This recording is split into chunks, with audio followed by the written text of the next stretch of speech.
मेरे बच्चे जा मेरे लिए खाना ला, मुझे भूख लगी हुई है। अब्बा रानी को खाने का कह रहे थे। रानी टीवी देख रही थी। अच्छा अब्बू, मैं अभी खाना लाती हूँ आपके लिए। रानी पुत्र, माँ कहाँ है तुम्हारी? रानी खाना गर्म करते हुए बोली, अम्मी वो चाची सकीना बीमार हैं, इसके पास गई हैं। तेरी माँ को भी घर में सुकून नहीं मिलता। अब्बू खाना खा रहे थे कि इतने में अम्मी आ गई। रानी ने माँ को भी खाना दिया। अब्बू माँ की तरफ देखकर बोले, घर भी रहा करो, जब देखो मोहल्ला घूमती रहती हो। माँ गुस्से से बोली, बस तुमको पता नहीं क्या है, मेरे ही पीछे पड़े रहते हो। सकीना चाची ठीक नहीं थी, इसका हाल पूछने गई थी। गांव में भी रहना है या नहीं? जाना पड़ता है, आप तो बस चुप रहा करो। रानी माँ से बोली, अम्मी अब्बू बेचारे से क्यों लड़ती रहती हो?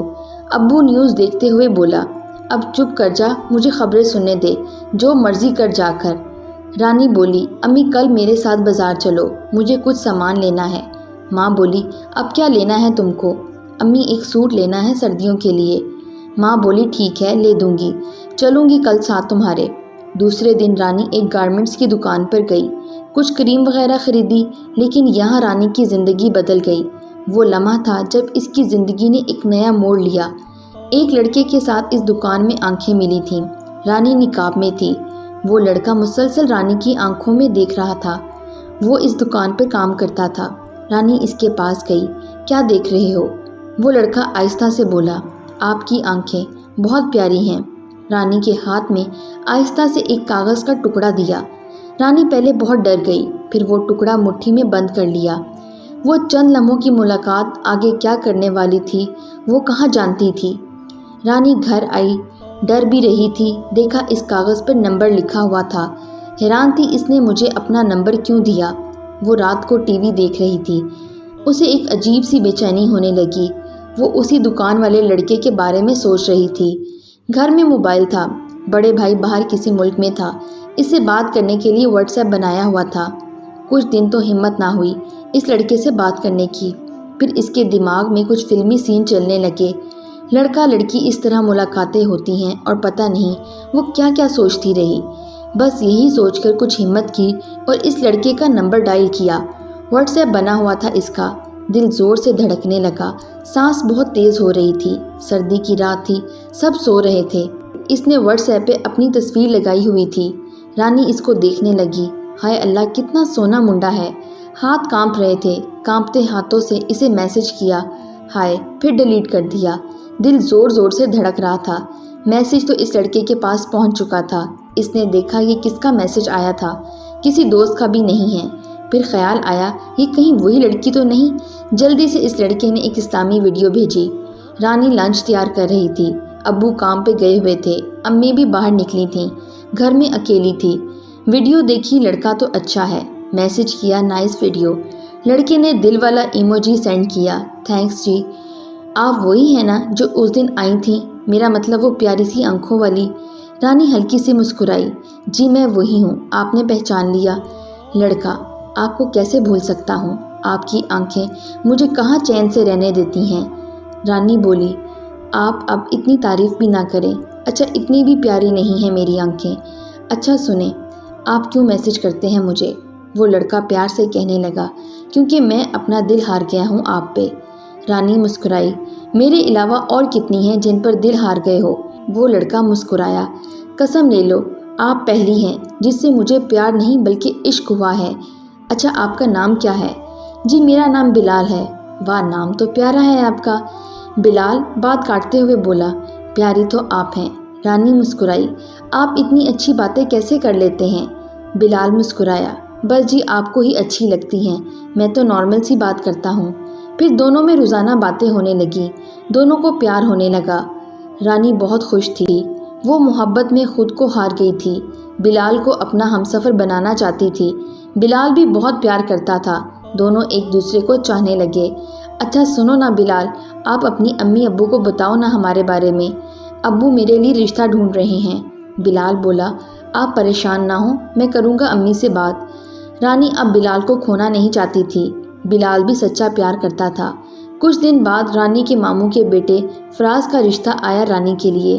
फराज अच्छा लड़का था, आर्मी में जॉब करता था। मामू आए, रानी के अम्मी अब्बू से बात की। रानी के अम्मी अब्बू कहने लगे, हमको बहुत खुशी हुई आप रानी को अपनी बेटी बनाना चाहते हैं। लेकिन रानी कमरे में बैठी बिलाल से बातें कर रही थी। बिलाल, मेरे मामू के बेटे का रिश्ता आया है, मुझे तुमसे शादी करनी है, नहीं तो मर जाऊंगी। बिलाल बोला, आप प्लीज़ परेशान मत हो, मैं करता हूँ अम्मी से बात। रानी के अम्मी अब्बू ने हाँ कर दी इस रिश्ते के लिए। अब्बू बहुत खुश थे। फराज घर का बच्चा है, आर्मी में है, चलो रानी की ज़िंदगी सुकून से गुजर जाएगी। लेकिन रानी के दिलो दिमाग में बस बिलाल छाया हुआ था। बस मुझे बिलाल ना मिला तो मर जाऊंगी। बिलाल ने अपनी अम्मी से बात की। बिलाल की माँ ने कहा, ठीक है बेटा, ज़िंदगी तुमने गुजारनी है, हमको कोई एतराज़ नहीं। बिलाल के कहने पर रानी ने फराज को फ़ोन किया। फराज ड्यूटी पर था। रानी रोते हुए बोली, फराज, आपको मेरी कसम, आपको मैं जो कुछ कहूँगी आप वो किसी से नहीं कहेंगे। फराज बोला, हाँ रानी कहो, क्या हुआ तुमको? रानी कांपती आवाज़ में बोली, मुझे आपसे शादी नहीं करनी, बस इनकार करें इस रिश्ते से। फराज हैरान था, रानी ये क्या बोल रही हो? रानी कहने लगी, फराज बस मैं आपके साथ खुश नहीं रह सकती, प्लीज़ बस आप इनकार करें, आपको अल्लाह का वास्ता है। फराज समझाने लगा, रानी आखिर हुआ क्या है? रानी कुछ सुनने के लिए तैयार ना थी, इसे बिलाल के सिवा कुछ ना दिखाई दे रहा था। फराज कहने लगा, ठीक है रानी, तुम रोना बंद करो, मैं करूँगा इनकार, अब खुश हो? फराज ने अपनी अम्मी को कॉल की, अम्मी मैं अब शादी नहीं कर सकता, आप इस रिश्ते से इनकार कर दें। माँ गुस्से से बोली, फराज तेरा दिमाग ख़राब हो गया है क्या? फराज बोला, अम्मी मैं कुछ नहीं जानता, बस मैं रानी से शादी नहीं करूँगा। ये कह के फराज ने फ़ोन बंद कर दिया। माँ बहुत परेशान थी, अब कैसे इनकार करे। फराज की माँ ने रानी की माँ से कहा, बहन हमें माफ़ कर दें, बच्चों की खुशी से अजीज़ हमको कुछ नहीं। फराज मान नहीं रहा, अब इसलिए बस हम ये रिश्ता नहीं ले सकते। रानी की माँ बोली, ये आप क्या कह रहे हैं, आप फराज को समझाएं। थोड़ी बहस होने के बाद ये रिश्ता ख़त्म हो गया। रानी बहुत खुश थी। बिलाल को फ़ोन किया, बिलाल अपनी अम्मी को भेजो। रानी की अम्मी अब्बू कहने लगे, बस अब कोई भी मुनासिब सा रिश्ता देखकर रानी को ब्याह देंगे। कुछ दिन गुजरे तो बिलाल का रिश्ता आया। माँ बाप ने पसंद कर लिया। रानी और बिलाल बहुत खुश थे।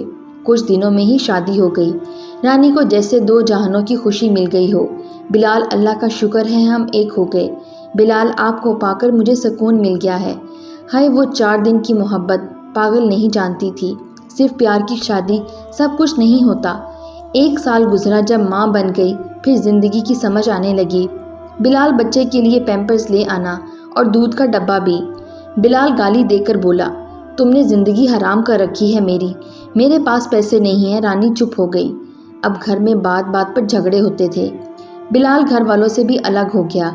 एक दिन रानी को बहुत तेज़ बुखार था, बिस्तर में पड़ी हुई थी। बिलाल घर आया, रानी भूख लगी है, खाना दो। रानी आहिस्ता से बोली, बिलाल मेरी तबीयत ठीक नहीं है, मुझे डॉक्टर के पास ले जाओ, वापसी पे बाज़ार से कुछ खाने के लिए ले आएंगे। बिलाल चिल्लाकर बोला, रानी तुम्हारे ये सब रोज़ के ड्रामे हैं, तेरे बाप ने मुझे चेक काट कर नहीं दिया हुआ कि बाज़ार से खाना ले आएंगे।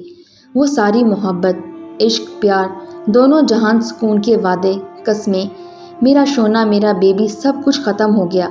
आंसू बहने लगे। बिलाल, अब तुम्हारी मोहब्बत कहाँ गई? बिलाल चिल्लाकर बोला, कौन सा मनहूस दिन था कि मैंने तुमसे शादी की। गाली देकर बाहर चला गया। सर पर दुपट्टा बांधे वो सारी रात रोती रही। इसे एहसास हो रहा था कि इसने ज़िंदगी का बहुत गलत फ़ैसला कर लिया है। सुबह बिलाल कहने लगा, कुछ दिन के लिए अपने माँ बाप के घर चली जाओ, वो तुम्हारा इलाज करवा देंगे, मेरे पास पैसे नहीं हैं। रानी चुप रही और अपने अम्मी अब्बू के घर चली गई। इस बेचारी के पास तो किराए के पैसे भी नहीं थे। वो रोती हुई पैदल अपने बच्चे को उठाए अपने माँ बाप के घर चली गई। वहाँ पहुँची तो पता चला फराज की शादी है, सब ने वहाँ जाना है। मामू लोगों से सुलह हो चुकी थी, फराज कैप्टन बन चुका था। रानी ना चाहते हुए फराज की शादी पर चली गई। आज फराज की मेहंदी थी। फराज बहुत खूबसूरत लग रहा था, सब नाच गा रहे थे। फराज ने रानी को देखा तो पास आया। रानी तुम भी आई हो, कैसी हो? रानी के बेटे को गोद में उठाया। माशाल्लाह बहुत प्यारा है तुम्हारा बेटा। रानी की तरफ देखकर बोला, रानी ये क्या हालत बना रखी है तुमने, रंग काला सा हो चुका है, आंखों के गिर्द स्याह हल्के, क्या शौर ख्याल नहीं रखता? इतना कहना था कि आंसू समुंदर की तरह उमड़ आए। वो फूट फूट कर रोने लगी। फराज समझ गया था। रानी के सर पर हाथ रखा। रानी फैसला भी तो तुम्हारा था, चलो अल्लाह आपको खुश रखे। फराज की शादी एक मेजर की बेटी से हो रही थी। रानी पुराने से कपड़े पहने बुरा हाल बनाए हुए फराज को दूल्हा बना देखकर सोच रही थी, काश अम्मी अब्बू की बात मान लेती, काश इस मोहब्बत जैसे फरेब से दूर रहती। लेकिन अब वक्त गुजर चुका था। जिस मोहब्बत को सजदों में मांगा था वो मोहब्बत अब अजाब बन गई थी। इस मोहब्बत से अब दम घुटने लगा था।